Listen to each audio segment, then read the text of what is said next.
사람들의 인정을 구하고 사람들의 영광을 구하며 살아가는 것에 익숙함을 주님 고백하면서 나아갑니다. 우리의 마음의 흔들림을 알기에, 우리의 뿌리의 얕음을 알기에 우리가 주님을 더욱 의지합니다. 우리의 능력으로는 할 수 없지만 우리를 향하여서 끊임없는 사랑과 은혜로 베풀어 주시는 그 예수 그리스도의 생명의 능력이 하나님 우리 안에서 샘솟아 역사하는 것을 우리가 기대합니다. 성령님 이 자리 가운데 오셔서 역사하여 주시옵소서.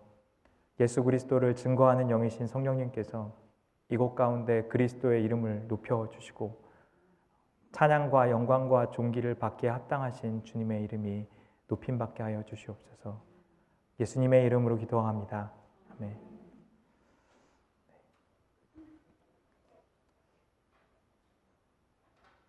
오늘 말씀은 데살로니가 교회 가운데 쓴 사도 바울의 편지입니다. 사도행전 17장에 보면은 데살로니가 교회가 어떻게 세워졌는지에 대한 이야기가 나오는데 세 번의 안식일 동안 회당에서 사도 바울이 말씀을 가르치기 시작합니다. 그곳에서 많은 사람들이 몰려들게 되었고 복음을 받아들이는 역사가 그곳 가운데 일어났습니다. 이를 시기했던 유대인 중에 사람들이 불량한 사람들을 고용하여서 사도 바울을 해하려고 했고 사도 바울은 불가피하게 데살로니가를 떠나야만 하는 상황 가운데 있었습니다. 예측하건대 사도 바울은 데살로니가 교회에서 매우 짧은 시간밖에 머무르지 못했다는 것을 알 수 있습니다. 학자들은 3개월이나 6개월 정도밖에 안 되는 짧은 시간 가운데 데살로니가 교회를 세웠다라고 이야기합니다. 데살로니가 교회를 빠르게 떠나고 나서 사도 바울은 늘 그 교회에 대해서 걱정했습니다. 그러다 데살로니가 전설을 통해서 알 수 있는 것은 데살로니가 교회가 하나님 앞에서 믿음 앞에서 너무나도 잘 세워졌습니다. 하지만 반면에 데살로니가 교회에서는 사도 바울에 대한 의심을 이야기하는 사람들이 있었습니다. 그가 더 이상 돌아오지 않는다. 그는 우리를 버렸다라는 식의 이야기들 말입니다. 그러한 이들에게 사도 바울이 오늘 말씀을 이야기하면서 말합니다. 너희 가운데 있을 때에 내가 어떻게 사역했는지를 그들에게 기억하게 하는 겁니다. 그러면서 두 가지 삶의 방식에 대해서 이야기를 하는데 한 가지는 사람을 기쁘게 하는 삶의 방식을 이야기합니다. 사람들은 사람을 기쁘게 하는 게 뭐가 문제냐라고 이야기합니다. 사람들을 기쁘게 하고 사람들을 섬기면 하나님도 기뻐하시는 것이 아니냐라고 이야기합니다. 그러나 사도 바울은 이 이야기를 하면서 간사함이나 부정과 연관하여서 하나님을 기쁘시게 하는 삶과 사람을 기쁘시게 하는 삶을 비교하여서 이야기하고 있는 것입니다. 사람을 기쁘시게 하는 것은 우리의 마음 가운데 있는 반응을 보지 않아도 됩니다. 사람은 우리의 외면만을 보기 때문입니다. 내가 하고 있는 섬김만을 보고 있지, 내가 하고 있는 착한 일만을 보고 있지, 내 마음과 삶 가운데 어떤 일들이 일어나는지에 대해서 사람들은 크게 관심을 가지지 않고 있기 때문입니다. 그러나 하나님을 기쁘시게 하는 삶을 살아가는 사람들에게는 다른 일들이 일어납니다. 하나님께서는 마음의 중심을 아는 분이시기 때문입니다. 우리가 진짜 누구인지를 알고 있기 때문에 그분의 말씀 가운데 반응했을 때 우리는 다른 방식으로 살아가게 됩니다.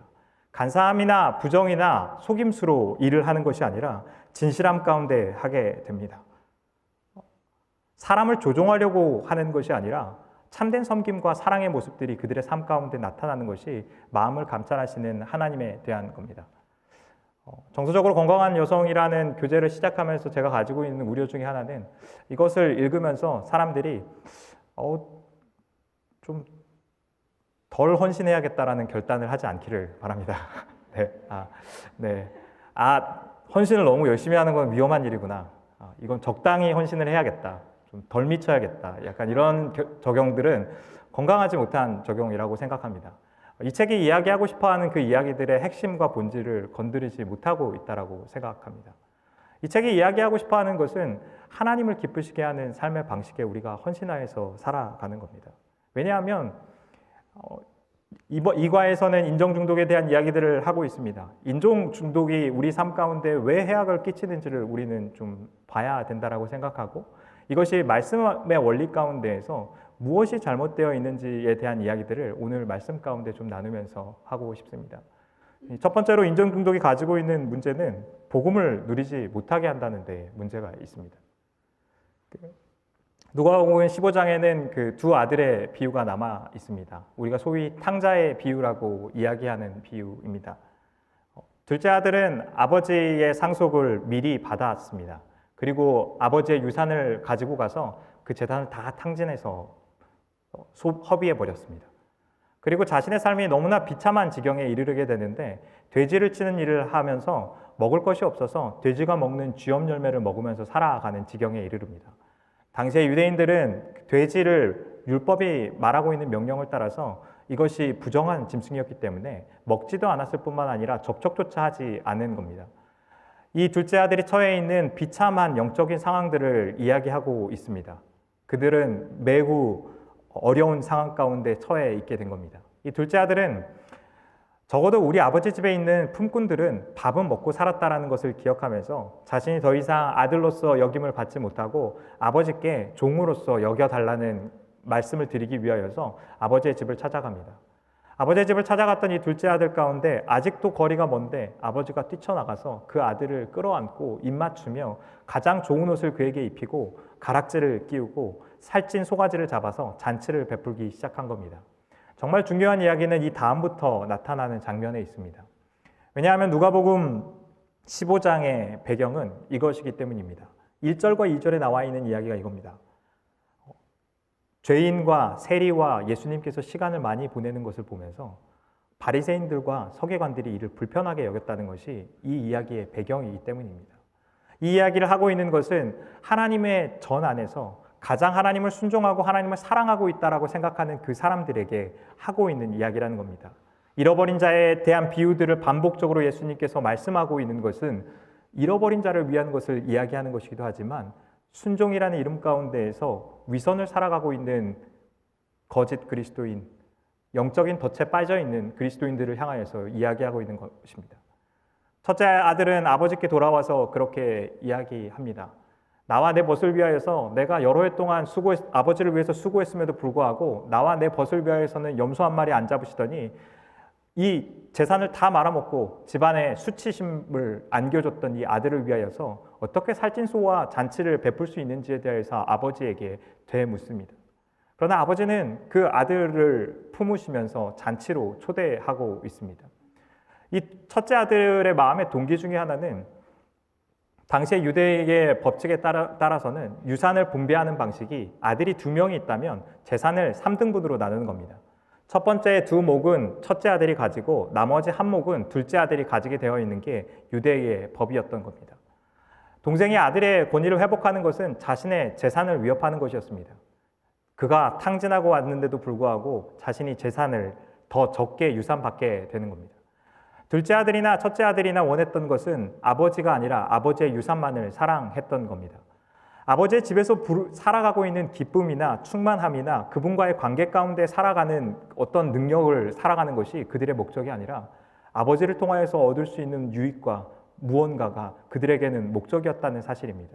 그러나 아버지께서는 그것을 알면서도 이 첫째 아들을 초대하고 있는 겁니다. 그의 마음의 깊은 가장 동기 가운데 아버지를 사랑하고 있지 않은 이들을 아버지의 사랑 가운데 초대하는 것이 바로 이 아버지의 마음이라는 겁니다. 우리가 신앙생활을 오래 할수록 우리의 마음과 생각 가운데에서 살펴봐야 하는 것들이 이것입니다. 내가 알고 있는 복음은 정말로 맞는가? 내가 알고 있는 복음을 살아가고 있다면 내 삶은 왜 불행한가?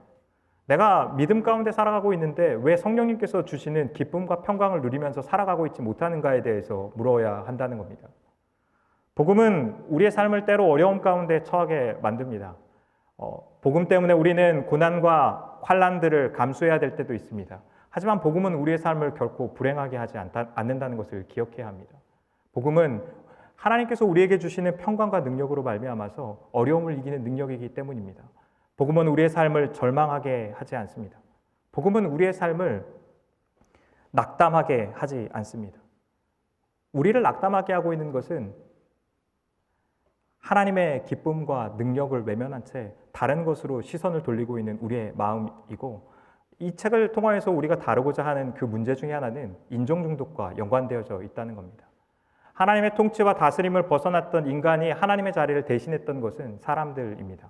사람들의 인정을 통하여서 자신을 증명하려고 하고 내가 어떠한 사람인지를 알려고 하는 인간들의 모든 시도들은 하나님의 통치를 거부하는 것과 연관되어져 있다는 것을 우리는 기억해야 합니다. 네. 생명력을 잃어버린 그 희생, 능력을 잃어버린 복음에 대하여서 도전하고 있는 책이 이 책이라는 것을 여러분에게 말씀드리고 싶습니다. 그리고 이번 8주간의 시간들을 통하여서 복음 안에서 살아가는 그 풍성함을 우리가 어떻게 살아갈 것인지를 직면해야 한다는 겁니다. 자, 결혼 전에 아내에게 그 약속했던 것이 하나 있는데, 제가 아내의 삶이 제가 목회자로 살아가는 것 때문에 불행해지면 사역을 그만두겠다라고 이야기했었습니다. 당시에 아내를 간절히 잡고 싶었던 제 마음이 반영되어져 있는 이야기이기도 합니다. 하지만 한편으로는 복음을 살아가는 의미에 대한 것을 생각하면서 한 이야기였습니다. 복음을 살아가는 것은 그리스도 안에 있는 기쁨과 행복이 우리의 삶을 주장하여서 살아가는 것인데, 그리스도인으로서의 삶을 살아가지 않는 목회자가 더 이상 사역을 하고 있는 것이 문제가 있다고 생각했기 때문입니다. 그때는 사역을 멈추고 나의 삶이 예수 그리스도의 은혜를 회복하고 복음의 능력을 회복하는 시간을 가지는 것이 제 삶에 반드시 필요할 것이다라고 생각했기 때문입니다. 물론 이것이 아내를 만족시키고 싶어하는 저의 인정 중독과 또 연관되어져 있다는 것은 또 다른 문제입니다. 지금 사역을 지속하면서 다른 접근들을 저는 생각했을 겁니다. 단순히 사역을 그만둔다고 해서 제 삶 가운데에 그런 일들이 나타나지는 않기 때문입니다. 하지만 우리 안에서 복음을 살아간다는 것, 그리스도인으로서 살아간다는 것이 어떤 의미를 가지는지에 대해서 점검하는 것은 우리의 신앙에서 매우 중요한 문제입니다. 두 번째, 인정 중독이 우리 삶 가운데 가져오는 문제는 복음을 살아가지 못하게 한다는 겁니다. 그리스도인들은 우리의 연약함이 그리스도 안에서 받아들여진 사람들입니다. 우리가 문제를 가지고 있는 사람임에도 불구하고 그리스도께서 우리를 사랑하셨고, 나의 정체성과 삶이 내가 가지고 있는 연약함으로 인하여서 결정짓는 것이 아니라 하나님께서 우리 삶 가운데 주신 가치들로 결정짓는다는 겁니다. 하나님께서 우리 삶 가운데 만들어주셨던 십자가에서의 정체성들이 우리가 익숙해지면 익숙해질수록 우리 삶 가운데 나타나는 능력이 있는데, 그것은 진리 안에서 살아갈 수 있게 된다는 겁니다. 갈라디아서 2장에서 사도 바울은 베드로가 안디옥에서 이방인들과 식사를 하다가 할레파 유대인들이 그곳을 방문하게 됐을 때 급하게 자리를 떠났던 사건에 대해서 언급합니다. 이 사건에 대해서 사도 바울은 이 사도 베드로가, 예수님의 제자였던 이 베드로가 위선을 행하고 있다고 했다라고 이야기합니다. 사도 베드로는 교회의 리더였고 예수님의 제자였으며, 환상을 통하여서 이방인들 가운데에서 하나님께서 복음을 전하기를 원하신다는 것을 받았던 사람입니다. 그가 복음에 대해서 이야기하기 시작했을 때 이방인 가운데 성령님의 역사가 임하는 것을 그는 목격했던 사람이었습니다. 하지만 할레파 유대인들은 여전히 율법을 쫓아서 이방인들과 함께 식사를 해서는 안 된다라고 생각했고, 그들이 가져오는 불안감과 불만에 직면하는 것을 두려워하여서 그 자리를 떠나야 했다는 겁니다. 사도 바울이 이것이 복음을 왜곡시키는 것이고 위선의 행위라는 것에 대해서 베드로에게 이야기했던 것은 저는 합당한 일이라고 생각합니다. 교회는 사람들이 모여 있는 곳입니다. 그래서 사람들의 뜻을 따라서 일하고 싶어하는 것, 사람들을 기쁘게 하는 것을 따라서 살아가고 싶어하는 유혹에 늘 빠지기 때문입니다. 그러나 하나님께서 우리 삶 가운데 주신 정체성이 우리 삶의 기준이 되는 것이 아니라 사람들의 반응이 기준이 되기 시작했을 때 우리의 삶에 나타나는 가장 큰 문제는 우리가 하나님의 말씀대로 행하지 않는다는 겁니다. 하나님의 말씀을 따라서 살아가거나 그분의 말씀이 진리라고 이야기하지 못하게 되는 것이 우리 삶 가운데 나타나는 일이라는 겁니다. 사람들의 불만이 교회에서 고조되었을 때에 교회가 위기를 만났다라고 이야기합니다. 사람들이 불평의 교회 안에서 이야기하기 시작했을 때 리더십은 긴장하기 시작합니다. 그런데 교회의 진짜 위기는 사람들이 불만을 이야기하고 있다는 데에서 나타나지 않습니다. 진짜 위기는 사람들의 불만 때문에 진리를 말하지 못하게 되는 겁니다. 이 불만을 복음 안에서 우리 삶이 어떻게 다루어야 되는지에 대해서 이야기하지 못하는 겁니다. 이 불만의 상황 가운데에서 복음이, 예수님의 가르침이, 말씀이 우리에게 요구하고 있는 삶의 방식에 대하여서 리더십이나 목회자나 집사님이나 구역장들이 이야기를 할 수 없다면, 그리스도인인 누군가가 사람들의 반응 때문에 사람들의 불안감에 요동하여서 이 이야기를 할 수 없다면 교회가 진짜 위기에 빠지게 되는 것입니다. 진리 안에서, 복음 안에서 회복할 수 있는 길이 없기 때문입니다. 사람을 기쁘게 하기 위하여서 서 있으십니까? 아니면 마음을 감찰하시는 하나님 가운데 서 있으십니까? 이 정서적으로 건강한 여성에서는 많은 디테일한 일상생활 가운데 우리의 마음이 사람의 인정에 어떻게 반응하는지에 대한 예시들이 저는 많이 나와 있는 것 같습니다. 이것을 하나님의 인정 가운데 우리의 마음을 서게 만드는 훈련이라고 생각하시면서 그 예시들을 저는 보시면 많은 도움이 될 수 있다고 생각합니다. 때로 우리가 하나님의 인정 가운데 서는 것은 우리의 연약함을 사람들한테 이야기하는 것입니다. 정직하게 우리의 마음을 이야기하는 것입니다. 내가 이런 연약함을 가지고 있음을 숨기지 않는 겁니다. 한국 사회에 만들어져 있고 짜여져 있는 문화적인 틀을 따라서 정중하고 교양 있고 나이스한 사람으로 비추기 위한 삶의 방식들을 유지하는 것이 아니라 복음이 내 삶 가운데 주고 있는 정체성들을 붙잡아서 살아가는 것, 그것이 바로 그리스도인의 삶이라는 겁니다. 세 번째로 인정 중독이 우리 삶 가운데 빠지게 하는 오류는 하나님의 나라가 아닌 내 나라를 살아가게 한다는 데 문제가 있습니다. 사무엘상에서 이 사울과 다윗의 삶은 그 하나님의 인정을 구하며 살아가는지 아니면 사람의 인정을 구하면서 살아가는지를 보여주는 가장 단적인 예입니다. 사울은 이스라엘의 첫 번째 왕으로 하나님께서 기름 부어서 세운 왕이었습니다. 아말렉과의 전투 가운데에서 사무엘이 이 하나님의 말씀을 받아서 사울에게 그렇게 이야기합니다. 이 아말렉 사람들을 다 죽일 뿐만 아니라 그곳에 있는 짐승을 다 죽이고 그 아각도 죽여야 한다라고 이야기합니다. 사무엘이 그 전쟁터를 방문했을 때 사울 왕은 그 아말렉과의 전투에서 승리하였지만 아각 왕을 살려두었고 그리고 그곳에 짐승들을 살려두게 됩니다. 안 좋은 것들은 다 죽이고 살찐 것들만 남겨둔 겁니다. 사무엘이 이 사건이 있은 이후에 하나님께서는 사울을 버리셨다라고 말씀하셨습니다. 사무엘이 사울을 찾아가서 이렇게 이야기합니다. 하나님께서 당신을 버리셨다라는 이야기를 합니다. 사울의 반응이 매우 놀라운데 사울이 하나님께서 자신을 버리셨다라는 것에 대하여서 절망감과 절망감을 느끼며 하나님께 회개하면서 나아갔다는 것이 아니라 사무엘에게 요청했던 것이 있는데 지금 가서 장로들과 사람들 앞에서 자신을 높여서 하나님을 예배할 수 있게 해달라는 것을 이야기합니다. 하나님께서 자신의 예배를 받으시는지 안 받으시는지에 대한 것은 관심이 없고 이 자리 가운데 있는 요 눈에 보이는 사람들이 자신을 인정하는지가 사울에게는 너무 중요한 동기였던 겁니다. 그는 하나님 앞에서 살아가고 있는 것처럼 보이지만 사실은 사람들을 섬기며 살아가고 있고 하나님의 나라를 위하여서 섬기면서 살아가는 것이 아니라 사람의 나라를 세우는 것 가운데 헌신되어져 있는 사람이었습니다. 반면에 다윗의 삶은 하나님께서 다윗을 기름 부어서 세웠습니다. 그러나 다윗이 다시 왕이 되기까지 10년이 넘는 세월이 지났습니다. 이 10년이 넘는 세월 동안에 다윗은 불황자의 삶을 살아야 했습니다. 광야에서 살아야 했고 자기 거지와 같은 꼴로 아마도 살았을 것입니다. 그런데 사울이 자신을 죽이기 위하여서 찾아왔습니다. 마침 동굴에 숨어 있었던 다윗은 사울을 죽일 수 있는 절호의 찬스를 만나게 됩니다. 그런데 사울을 죽이지 않고 그의 옷자락만을 잘라내서 나옵니다. 하나님께서 기름 부은 자를 죽이는 것을 하나님이 원하시지 않는다는 겁니다.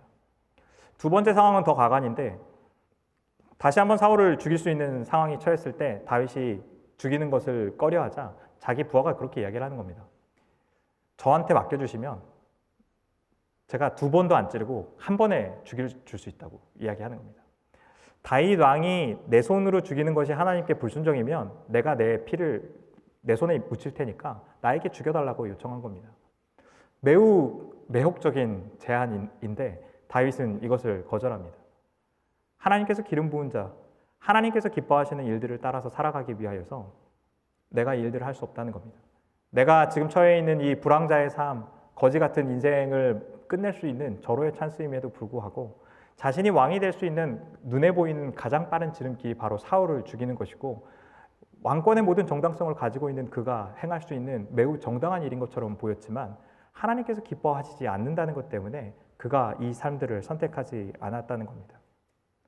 눈에 보이지 않는 이 마음의 동기들이 우리가 하나님의 나라를 위하여서 살아갈 것인지 아니면 나의 나라를 위하여서 살아가는지를 결정짓는다는 겁니다. 사람들은 외모만 보기 때문에 우리의 마음 가운데 있는 반응들을 보지 못할 겁니다. 정서적으로 건강한 여성이 이야기하고 있는 것은 자기 희생의 덫이라는 영적인 문제를 이야기하는 겁니다. 헌신이 나쁘다는 것을 여러분에게 이야기하는 게 아닙니다. 희생이 나쁘다는 것을 이야기하는 게 아닙니다. 인정이 나쁘다는 것을 이야기하는 것이 아닙니다. 사람들이 자신을 칭찬해 주거나 인정해 줄 때 도망 다니거나 숨어야 한다라고 이야기하는 것이 아닙니다. 인정이 문제가 아니라 우리의 마음 가운데 나타나는 반응이 문제라는 겁니다. 희생이 문제가 아니라 희생을 통하여서 우리가 은밀히 얻고 있는 마음의 양식이 문제라는 겁니다. 하나님이 우리의 양식이 아니라 다른 것으로 우리의 마음을 채우고자 하는 우리의 반응이 문제라는 겁니다. 자기 희생을 통하여서 자기 나라를 세우려고 하는 자들에게 나타나는 영적인 징후 중에 하나는 그들이 메시아 증후군에 빠져 있다는 겁니다. 예수님의 죽으심과 그분의 생명을 내어주심을 통하여서 우리 가운데 구원이 왔는데 그것이 아니라 나의 희생과 나의 열심과 나의 노력과 나의 착함을 통하여서 하나님의 나라가 임할 수 있는 것처럼 내 삶이 구원될 수 있는 것처럼 내 교회가 구원될 수 있고 내 가정이 구원될 수 있는 것처럼 내 개인의 삶이 좋은 사람으로 여겨받을 수 있는 것처럼 행동한다는 겁니다. 복음이 우리 삶 가운데 도전하고 있는 것은 그리스도께서 십자가에서 죽으심을 통하여서 우리 가운데 그 생명이 입혀졌다는 겁니다. 그리스도께서 십자가에서 죽으심을 통하여서 우리가 나음을 입었다는 것을 이야기합니다. 그리스도께서 죽으심으로 우리가 의로움을 입었다는 겁니다. 그리스도께서 죽으심을 통하여서 우리가 용납받았다는 겁니다. 사람들 가운데 나아가서 우리가 해야 되는 말도 이것이라는 겁니다. 우리의 희생을 통하여서 우리의 나라를 세우자가 아니라 하나님의 나라를 내 희생으로 세우겠다는 나의 과감한 결정이 아니라 하나님의 나라를 그리스도의 십자가 가운데 그분이 세우셨으니 우리가 그 나라에 동참하여 가자고 권면해야 한다는 겁니다. 저는 신학교에서 매우 인상적인 일이 있었습니다. 세례 요한에 대한 이야기를 하면서 내가 그리스도가 아니다라는 이야기를 교수님께서 이제 가르치면서 모든 신학생들이 앉아있는 이 강의실에서 모든 신학생이 한 번씩 일어나서 나는 그리스도가 아니다를 외치면서 지났던 겁니다. 아마도 한 40명, 50명이 있는 그 강의실 가운데 20번이 넘는 그 3명씩 일어나서 이야기를 하는데 20번 넘게 나는 그리스도가 아니다를 외쳤습니다. 목회자가 빠질 수 있는 영적인 덫 중에 가장 위험한 것이 그것이기 때문입니다. 내가 마치 사람들에게 구원을 줄 수 있는 것처럼 내 열심으로 하나님의 나라를 이룰 수 있는 것처럼 이야기하기 때문입니다. 저는 목회가 힘들다라는 이야기에 대해서 동의합니다. 그런데 목회가 바빠서 힘들거나 일이 많아서 힘든 것은 아니라고 생각합니다. 물론 일도 많을 때가 있습니다. 네. 그러나 목회가 정말로 힘든 것은 사람들과 함께 사역하는 것이기 때문입니다. 사람들의 연약함이 교회 공동체 가운데 드러나고 그 연약함을 다루고 있는 내 연약함 때문에 과연 이 사역들을 감당할 수 있는지에 대한 두려움과 염려 가운데 빠지는 것이 목회의 가장 어려운 점이라고 생각합니다. 아마도 저는 목회자들이 겪고 있는 것이 이러한 영적인 전투 때문에 지치고 낙담하여서 넘어진다라고 생각합니다. 하지만 한편으로 이 목회는 사역은 가장 쉬운 일이기도 합니다. 우리의 연약함을 짊어주셨던 예수 그리스도를 의지하여서 살아가는 방식이기 때문입니다. 교회의 연약함을 짊어지고 계시는 예수 그리스도의 십자가의 능력에 대해서 선포하면서 살아가는 것이 그리스도인의 삶이기 때문입니다. 직장 생활하면서 가장 힘든 거 사람 대하는 것인 거 여러분도 다 잘 아시잖아요. 사람을 대하는 것이 우리에게 가장 힘든 일이잖아요. 그러나 그 연약함에 대하여서 그리스도께서 짊어지시기에 그리스도께서 이 일들을 감당하시기에 이 일들을 할 수 있게끔 되는 것이 그리스도인의 삶 가운데 나타나는 일인 줄 믿습니다.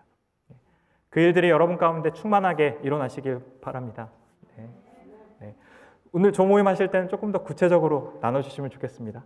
조금 추상적이었을 수도 있지만 그러면 좋을 것 같습니다.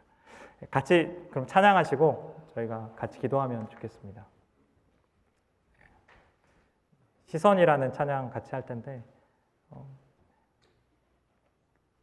이 인정중독이 사실은 타인을 위하여서 헌신하고 있는 나의 열심을 이야기하고 있지만 마음속 한켠으로는 타인의 인정을 통하여서 나를 세우고 싶어하는 우리의 충동인 것을 좀 기억하시면서 이 찬양 같이 부르시면 좋겠습니다.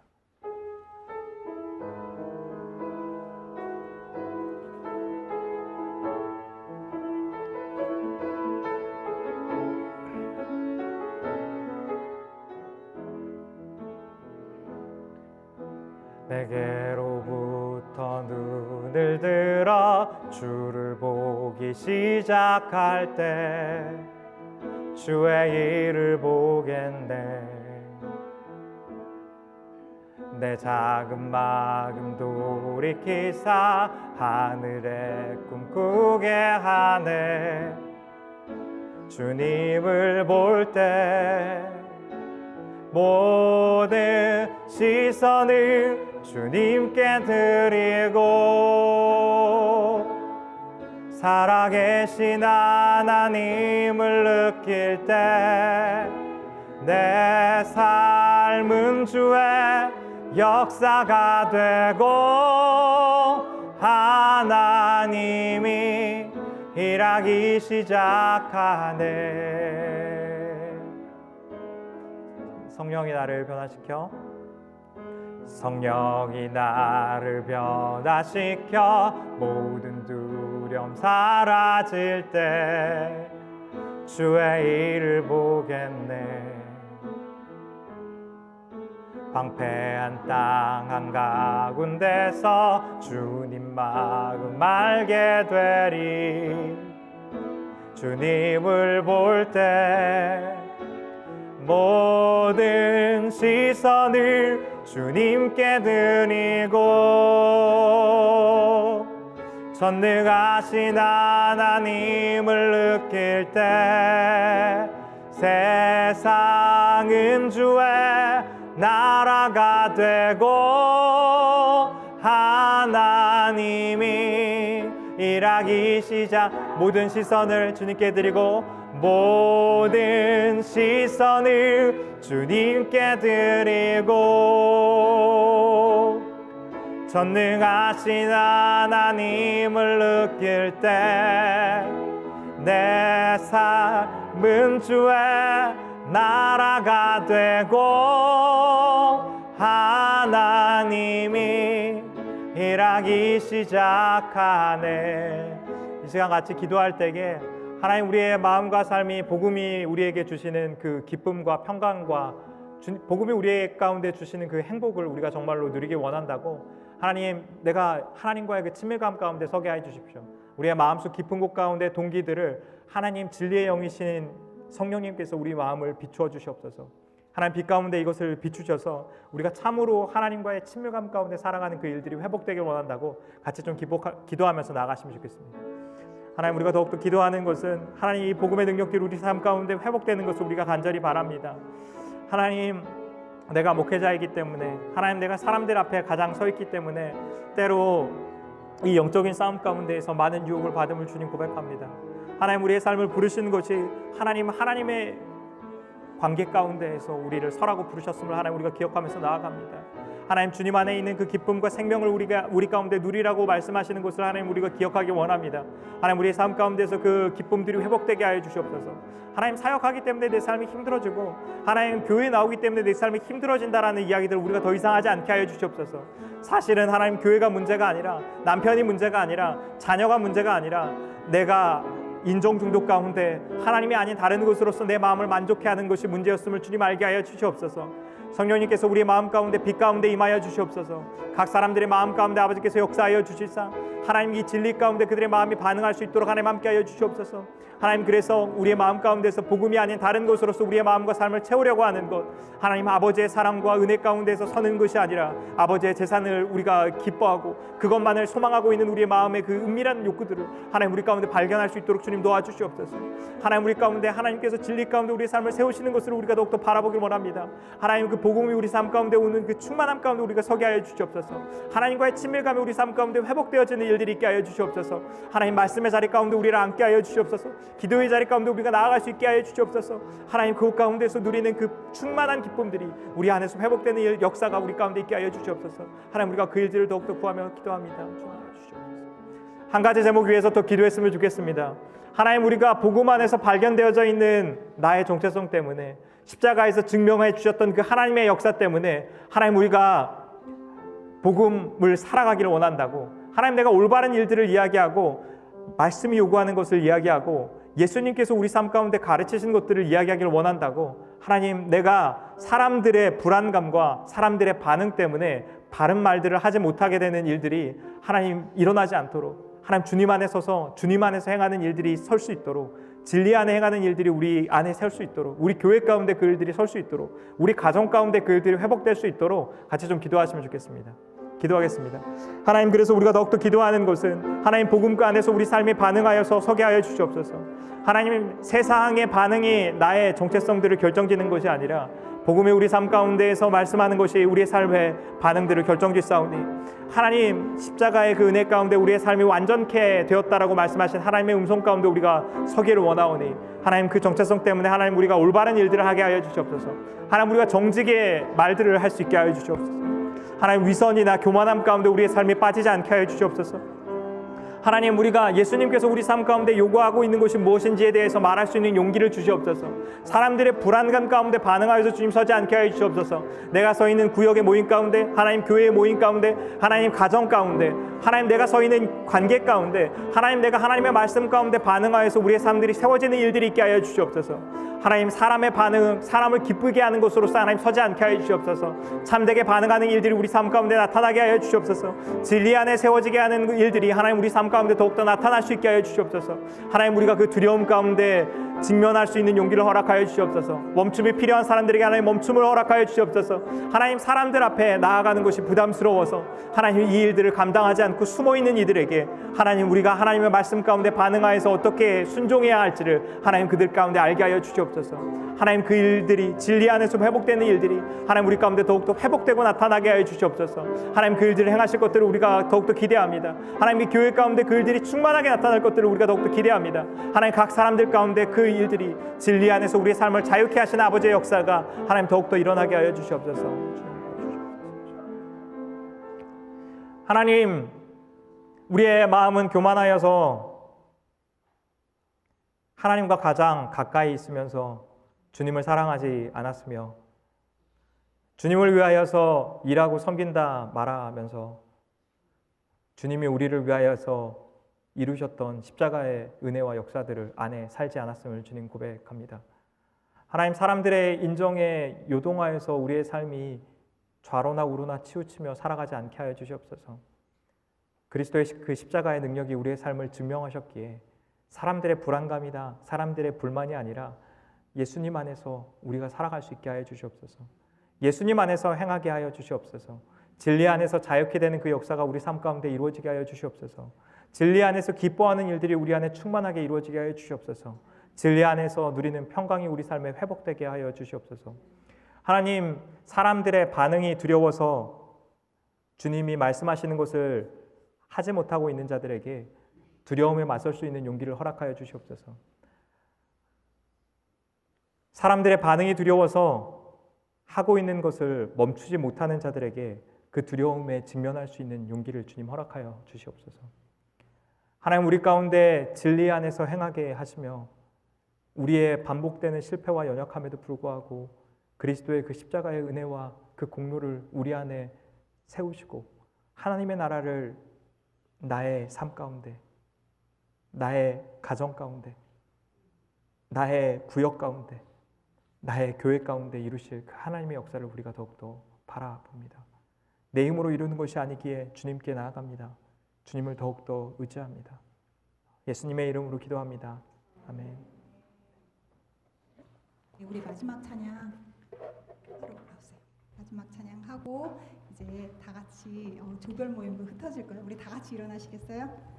제가 말씀 들으면서 이 말씀이 생각났어요. 기록된 바 아브라함에게 두 아들이 있으니 하나는 여종에게서 하나는 자유 있는 여자에게서 났다 하였으며 여종에게는 육체를 따라 났고 자유 있는 여자